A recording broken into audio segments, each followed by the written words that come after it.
మీద ఉన్న మనిషి దగ్గర నుంచి మొదలు పెట్టుకొని ఏ జీవరాశిని తీసుకున్నా కూడా తల్లి అమ్మ అనే పాత్రకు ఒక ప్రధానమైన ఎమోషన్ ఉంటుంది. It is irrespective of all cultures, all civilisations. ఈ ప్రపంచంలో ఏ జాతికి పోయినా, ఏ ప్రాంతానికి పోయినా అమ్మ అనేది ఒక సీరియస్ ఎమోషన్. కానీ ఈ అమ్మ అనే విషయాన్ని, ఈ అమ్మ అనే ఎమోషన్ని మనమందరం ఎమోషన్గా భావిస్తున్నప్పుడు రాజకీయ నాయకులు మాత్రం దీన్ని ఒక రాజకీయ అస్త్రంగా మలుచుకోవడంలో చాలా సక్సెస్ఫుల్ అయ్యారు. అందులో మన రాష్ట్ర ఎడ్యుకేషన్ శాఖ మంత్రి నారా లోకేష్ గారు సిద్ధహస్తుడు.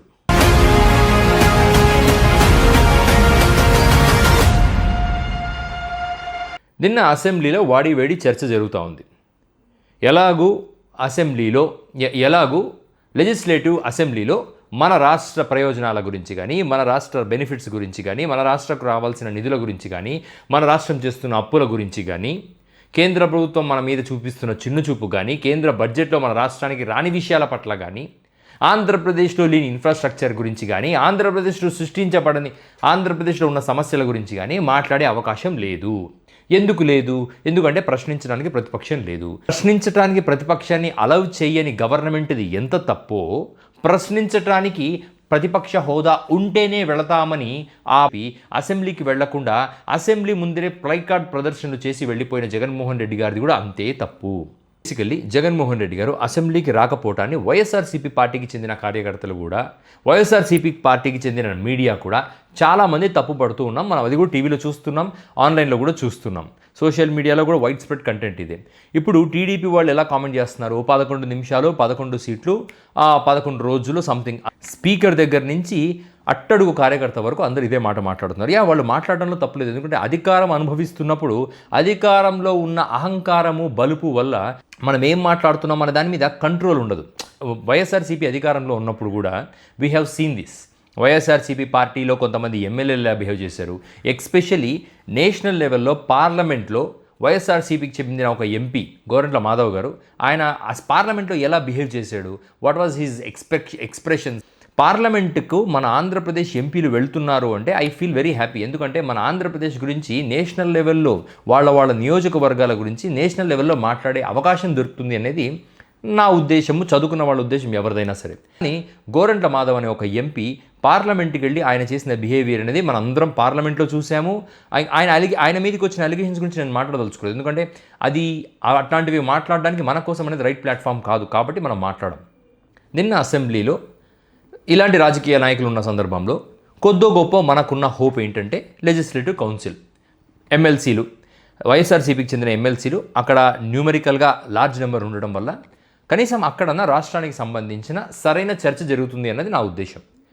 బొత్స సత్యనారాయణ గారు లెజిస్లేటివ్ కౌన్సిల్లో సీనియర్ ఫ్లోర్ లీడర్. సరే, ఇక ఆయన వల్లన్నా మన రాష్ట్రానికి కొంచెం మనం ఏదైనా కావాలి అన్నప్పుడు ప్రశ్నించవచ్చు.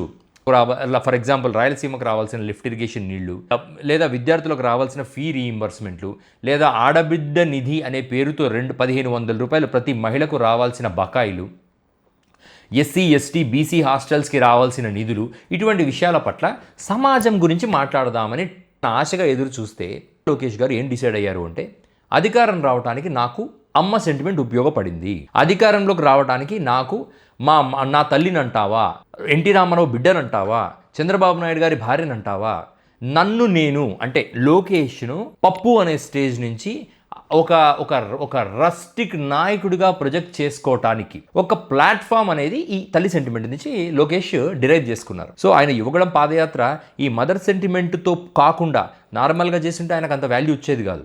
కేవలం మదర్ సెంటిమెంట్ని వాడుకోవటం వల్ల, బేసికలీ చెప్పాను కదా, ముందే చెప్పాను మీకు, మనందరికీ రోడ్డు మీద తిరిగే కుక్క దగ్గర నుంచి దేశాన్ని పరిపాలించే రాజు దాకా తల్లి సెంటిమెంట్ అనేది మనం నోరు తెరుచుకొని చూస్తాం. ఎందుకంటే నరేంద్ర మోడీ గారు కూడా వాళ్ళ అమ్మనిపై కాళ్ళు మొక్కితే మనం అబ్బా అని చప్పట్టు కొడతాం. So that's how A profile బిల్డింగ్లో తల్లి సెంటిమెంట్ అనేది చాలా ప్రధానమైన పాత్ర పోషిస్తుంది. లోకేష్ గారు కూడా దాన్ని చాలా గట్టిగా నమ్ముకున్నట్టున్నారు. నిన్న అసెంబ్లీలో బొత్స సత్యనారాయణ గారు చాలా క్లియర్గా he was not taking Ambati Rambabu name, but whereas Nara Lokesh గారు అంబటి రాంబాబు గారి ఒక సందర్భంలో ఆయన పేరు తీయడం జరిగింది. సో అంబటి రాంబాబు గారు రాష్ట్ర ముఖ్యమంత్రి తల్లి గారిని అంటే మేము వదిలిపెడతామా, వదిలిపెట్టే ప్రసక్తే లేదు అని చెప్పి బాహాటంగా అసెంబ్లీ సాక్షిగా కొన్ని కోట్ల మంది ప్రజలు చూస్తుండగా ఒక మంత్రి ప్రజాస్వామ్యానికి విరుద్ధంగా ఒక స్టేట్మెంట్ ఇవ్వడం జరిగింది. నేను ఎందుకు ఈ మాటను చాలా సీరియస్గా తీసుకుంటున్నాను అంటే, అంబటి రాంబాబు అనే ఒక వ్యక్తి చంద్రబాబు గారిని ఎవడ్రా ఆపింది, నన్ను ఆపడానికి మీరెవరు, అంటూ అనుచితమైన వ్యాఖ్యలు చేయడం జరిగింది. కానీ దానికి ముందు దానికి తర్వాత జరిగిన సంఘటనలు కూడా మనం మాట్లాడుకోవాలి. ఆన్లైన్లో ఈ పర్టికులర్ ఇష్యూ మీద చాలా కంటెంట్ ఉన్నా కూడా ఇప్పుడు ఒక మనిషి అకారణంగా అనవసరంగా అది దట్టు ఒక 70 years సీనియర్ లీడర్ మాట్లాడే అవకాశం లేదు. భీమినేని వసుంధర ఆవిడకు దాదాపు 60 పైన సంవత్సరాలు ఉంటాయి. ఆవిడ ఒక మహిళల మూకను తీసుకొని బండ బూతులు తిడతా అంబటి రాంబాబు గారిని, ఆ బండ బూతులు అంటే అదే లకారాలతో మాట్లాడుకుంటా రోడ్డుకు అడ్డం పడి ఆవిడ నడవలేకపోతుంటే అలా ఒక రేంజ్లో దుర్లుకుంటా మరీ వచ్చి ఆవిడ అంబటి రాంబాబు గారిని అనటం జరిగింది. ఆవిడ అంటే అంబటి రాంబాబు గారి తల్లిని కాకుండా వేరే వాళ్ళని అన్నట్ట.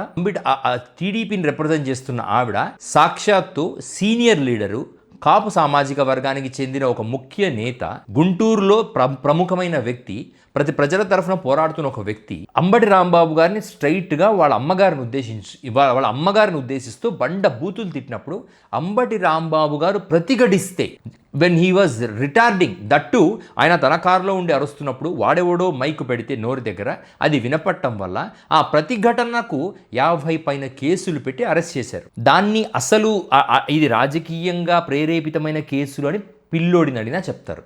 ఇటువంటి కేసుల్ని ఎంటర్టైన్ చేస్తూ అసెంబ్లీలో ఒక మంత్రి, అవును ముఖ్యమంత్రి అంటే మేము పెడతాము, ఎలా వదిలిపెడతాము? ఈ 2 సంవత్సరాలలో కూటమి పాలన నుంచి నేను ఎక్స్పెక్ట్ చేసింది ఏంటి అంటే జగన్మోహన్ రెడ్డి గారు ఏదేదైతే చేయలేకపోయారో అవన్నీ చేస్తూ చంద్రబాబు నాయుడు గారు ఒక రేంజ్లో తన క్యాపబిలిటీస్ని జనం ముందర ప్రదర్శిస్తారో అని నేను గెస్ చేశాను. యాక్చువల్లీ నేను జగన్మోహన్ రెడ్డి గారు ఓడిపోయినప్పుడు నేను అనుకున్నది ఒకటే, చంద్రబాబు నాయుడు గారు కానీ ఈ 5 సంవత్సరాలు నాకు తెలిసి గతంలో చాలా తప్పులు చేస్తూ వచ్చారు చంద్రబాబు నాయుడు గారు. ఈ 5 సంవత్సరాలు చంద్రబాబు నాయుడు గారు if he overcomes all those mistakes అంటే నేను నమ్మింది ఏంటంటే ఆయన ఓవర్కమ్ చేస్తారని కూడా నమ్మాను. చేసేసి ఇక జగన్మోహన్ రెడ్డి గారికి అవకాశం కూడా రానివ్వడేమో, అసలు ఇక చంద్రబాబు నాయుడు గారు పరిపాలన ఇక ఎవరికి అంతు చిక్కని విధంగా ఒక రేంజ్లో వెళ్ళిపోతుంది, దట్టు పవన్ కళ్యాణ్ లాంటి ఒక అగ్రెసివ్ మ్యాన్ యాడ్ అయ్యాడు దీనికి అని నేను నమ్మాను.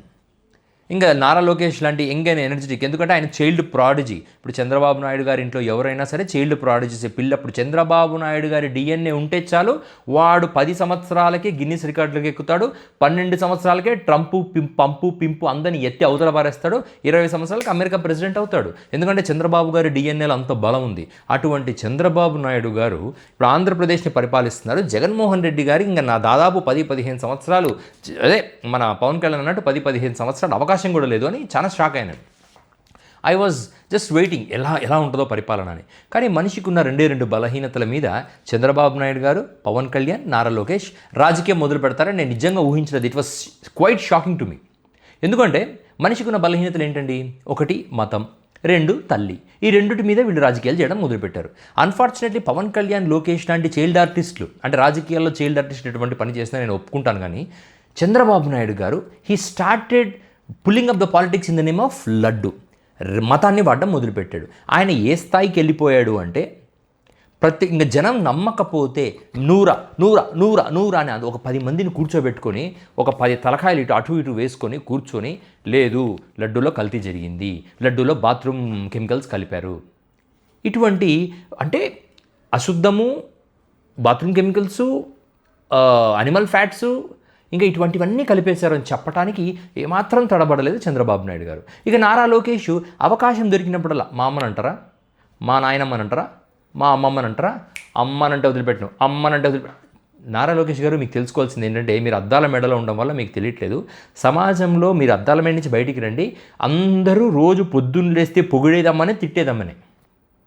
కాబట్టి ఈ రాజకీయపు డాబు డుస్కు మాటలు పక్కన పెట్టి మీరు పరిపాలనను ఎలా చేస్తున్నారో చెప్తే చాలా బాగుంటుంది. ఇటువంటి మాటలు they doesn't make any sense. ఈ 5 ఏళ్ళు టైంపాస్గా మీరు మన రాజకీయాల కోసం మాట్లాడడానికి ఉపయోగపడుతుంది, కానీ బొత్సుగా ఒక్క ఓటుగాని రాలేదు. ఎందుకంటే అమ్మ అనేది అదే మీకు యూనిక్గా ఉండే ప్రోడక్ట్ కాదు, ప్రతి ఒక్క జీవికి ఉండే ప్రోడక్టే. కాబట్టి ఈ పర్టికులర్ విషయాన్ని మీరు అలా చూడటం మానేసి ఇది కేవలం ఒక దశలో సింపతి క్రియేట్ చేసి మీకు అధికారంలో రావడానికి తోడ్పడింది కదా అని చెప్పి అధికారాన్ని చెలాయించడానికి కూడా అమ్మ వాడదాం, అధికారాన్ని లాగడానికి కూడా అమ్మను వాడదాం, అమ్మ అంటే అవ్వదు సార్. నారా లోకేష్ గారు అది అవ్వదు. ఇప్పుడు పవన్ కళ్యాణ్ గారు పిలక కట్టుకొని రోడ్లు కడిగి వాష్ చేసి బాత్రూమ్లు క్లీన్ చేసి, అదే టెంపుల్ బాత్రూమ్స్ ఎన్ని క్లీన్ చేసినా కూడా ఇవాళ నిజం తెలిసిన తర్వాత జనాలు పవన్ కళ్యాణ్ చూస్తున్న చూపుకు పవన్ కళ్యాణ్ తల ఎత్తుకోలేక ముఖం దాచిపెట్టుకొని సినిమా యాక్టింగ్ చేసుకుంటున్నాడు. అప్పుడప్పుడు వచ్చి పవన్ కళ్యాణ్ వాళ్ళను వీళ్ళని కలిసి అసెంబ్లీలో పోతా ఉన్నాడు. అది మీకు కూడా తెలుసు. ఇప్పుడు కనీసం మీకున్న గౌరవం కూడా పవన్ కళ్యాణ్కి లేదు. పవన్ కళ్యాణ్ గౌరవాన్ని నిలబెట్టుకోవాలో మీరు ఇంటెన్షనల్గా పవన్ కళ్యాణ్ గౌరవాన్ని కూల్చారు. పవన్ కళ్యాణ్ రాజకీయాలకు కొత్త కాబట్టి రాజకీయాలలో అనవసరమైన టాపిక్లో పవన్ కళ్యాణ్ని ఇరికిచ్చి పవన్ కళ్యాణ్ గౌరవాన్ని కూల్చి పవన్ కళ్యాణ్ క్రెడిబిలిటీని పడగొట్టి సమాజంలో పవన్ కళ్యాణ్కి మర్యాద లేకుండా చేసి జనసేన కార్యకర్తలు పవన్ కళ్యాణ్ గౌరవం ఇవ్వకుండా చేసింది మాత్రం ఖచ్చితంగా నన్ను అడిగితే టీడీపీ వాళ్ళు మాత్రమే. ఎస్పెషల్లీ చంద్రబాబు నాయుడు గారు తన కొడుకు కెరియర్ని కాపాడుకోవటం కోసం ఈ దుర్మార్గమైన చర్యను పవన్ కళ్యాణ్లో ఇరికిచ్చేశాడు. పవన్ కళ్యాణ్కి ఇది జరగాల్సింది. ఎందుకంటే ఎవరిని నమ్మకూడదు, ఎవరిని నమ్మాలి అన్న విషయం మీ తల్లిదండ్రులు చెప్పే పెంచుంటారు. తెలిసి కూడా రాష్ట్రానికి ఏది అవసరమో తెలిసి కూడా రాష్ట్రానికి అనవసరమైనది రాజకీయాలకు మీ రాజకీయాలకు అవసరమైన విషయాలను మీ అధికారాలకు అవసరమైన విషయం కోసం మీరు ఏదైతే చేశారో మీ అన్న క్రెడిబిలిటీ పోగొట్టుకోవడానికి 3-4 సంవత్సరాలు బట్టి మీరు మాత్రం దాదాపు 10-15 సంవత్సరాల తర్వాత అధికారంలోకి వచ్చినా క్రెడిబిలిటీ పోగొట్టుకున్నారు. మహిళలు అంటే కేవలం భువనేశ్వరి గారు, కేవలం చంద్రబాబు నాయుడు గారి తల్లి మాత్రమే కాదు సార్. సుగాలి ప్రీతి కూడా మహిళనే, సుగాలి ప్రీతి తల్లి కూడా మహిళనే, అరవ శ్రీధర్ చేత బాధించబడుతున్న వీణ కూడా మహిళనే, అంబటి రాంబాబు గారి తల్లి కూడా మహిళనే. మహిళని ఎవరినన్నా కూడా మీరు నియంత్రించాల్సిన బాధ్యత ఉంది. ఓన్లీ మన భువనేశ్వరి అమ్మగారిని లేదా చంద్రబాబు నాయుడు గారి అమ్మనంటే మాత్రమే మహిళలని మీరు అనుకుంటే, మీరు రాజకీయం చేస్తున్నారని మీరు అనుకుంటే I'm seriously sorry to say మీరు రాజకీయం చేయట్లేదు. మీరు పనికిమాల టైంపాస్ కహానీలు చేస్తున్నారు. That too at the cost of public expenditure, that too on the floor of assembly. That is not okay. Nara Lokesh గారు, first you have to rectify these things on immediate note please.